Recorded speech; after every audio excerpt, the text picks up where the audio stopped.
40 পেয়ে 37 পেয়ে মেডিকেলে চান্স পাচ্ছে, এটা তো মানা যাচ্ছে না। একজন মাত্র 40 অথবা 37 যেটা পাস মার্কও না, যেখানে সে বেসরকারি মেডিকেলে পড়ানোর যোগ্যতা রাখে না, তাকে কিভাবে সরকারি মেডিকেল কলেজে চান্স দেওয়া হচ্ছে? উপদেষ্টারা তারা এই কোটা আন্দোলন করে আজ ক্ষমতার মসনদে বসার পর তারা আর আমাদের শিক্ষার্থীদের কোনো কথা বুঝতে পারছে না, কেন যেন তারা এখন আর শিক্ষার্থীদের মনের কথা বুঝে না। ডাক্তারি খুবই সেন্সিটিভ একটা প্রফেশন, তো আপনার প্রায় দেখবেন যে ডাক্তার মারা হচ্ছে, যেহেতু খুব সেন্সিটিভ একটা প্রফেশন।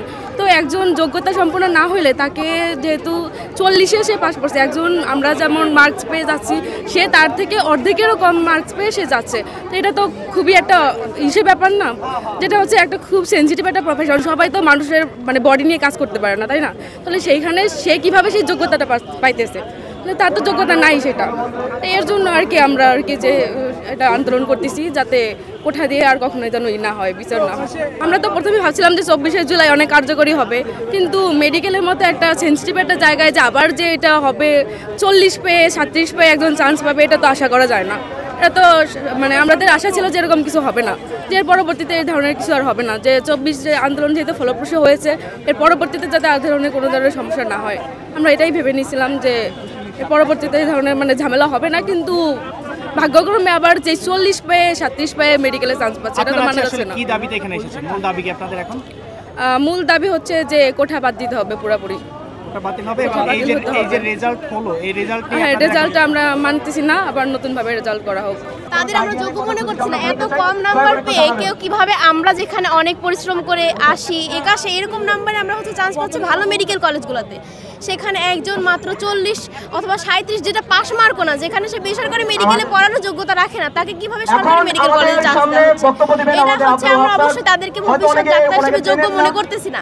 তাদের কাছ থেকে আমরা কিভাবে ভবিষ্যতে একজন ভালো ডাক্তার হিসেবে আশা করতে পারি, বা তারা আমাদের দেশকে সার্ভিস দিতে পারবে, এটা তো আমরা আশা করতে পারি না।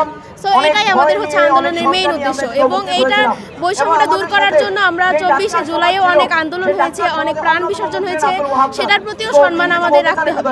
তো এইটা থেকে আমরা মেইনলি আজকে হচ্ছে আমরা হচ্ছে সমবেত হয়েছি, এবং আমাদের এই দাবিগুলো হচ্ছে যৌক্তিক, এগুলো আদায়ের জন্য আমরা আজকে আন্দোলন করছি। গতকাল আমরা ঢাকা মেডিকেলে যে রেজাল্ট প্রকাশিত হয়েছে, মেডিকেল রেজাল্ট প্রকাশ হওয়ার পর দেখছি যে এই যে 24শে যে আমরা কোটা বিরোধী আন্দোলন করছি, আন্দোলন সংগ্রামের এত ত্যাগ পরও এখনও কোটা পুনর্বল রয়ে গেছে। এই কোটা এবং যে ফায়ার ফাইটার্স কোটায়, তাছাড়া ফায়ার ফাইটার্স কোটায় অনেকে আমরা দেখতে পাচ্ছি যে সন্তান সন্ততির কথা বলা সত্ত্বেও এখানে তার নাতি নাতনি কোটায় অনেকে ঢুকতেছে। তো এর ফলে হতেছে যে কোটা সমস্যার যে নিরসনের কথা আমরা বলে আসি, সেই নিরসনটা পসিবল হচ্ছে না, এবং সেই অযৌক্তিক কোঠাপোতা এখনও রয়ে গেছে। আমাদের উপদেষ্টারা তারা এই কোটা আন্দোলন করে আজ ক্ষমতার মসনদে বসার পর তারা আর আমাদের শিক্ষার্থীদের কোনো কথা বুঝতে পারছে না, কেন যেন তারা এখন আর শিক্ষার্থীদের মনের কথা বুঝে না।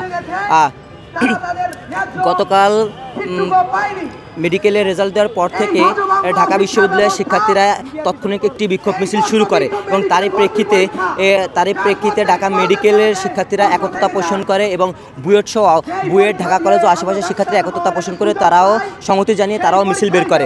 এবং একই সাথে আমরা যুগপৎ আন্দোলনের উদ্দেশ্যে আমরা আজকে সারা দেশের সকল স্তরের শিক্ষার্থীবৃন্দু নিয়ে শহীদ মিনারে একটি বিক্ষোভ সমাবেশের ডাক দিয়েছি, এবং এই বিক্ষোভ সমাবেশ থেকে আমাদের আজকে মেডিকেলের যে রেজাল্ট প্রকাশিত হয়েছে, মেডিকেলের রেজাল্টটি বাতিলের উদ্দেশ্যে এবং পুনঃপ্রকাশের জন্য, মেডিকেলের রেজাল্টে পুনঃপ্রকাশের জন্য আজকে স্মারকলিপি দিতে যাবে, এবং সকল মেডিকেল, ইঞ্জিনিয়ারিং এবং কলেজ ও বিশ্ববিদ্যালয়ের সকল শিক্ষা প্রতিষ্ঠানে অযৌক্তিক কোটাপোতা নিরসনের দাবিতে আগামীকাল থেকে, যদি আমরা আজকে সন্ধ্যার মধ্যে কোনো দৃশ্যমান পদক্ষেপ না দেখতে পারি, সকলের সিদ্ধান্তক্রমে আগামীকাল থেকে আমরা কঠোর ও লাগাতার কর্মসূচির দিকে অগ্রসর হব।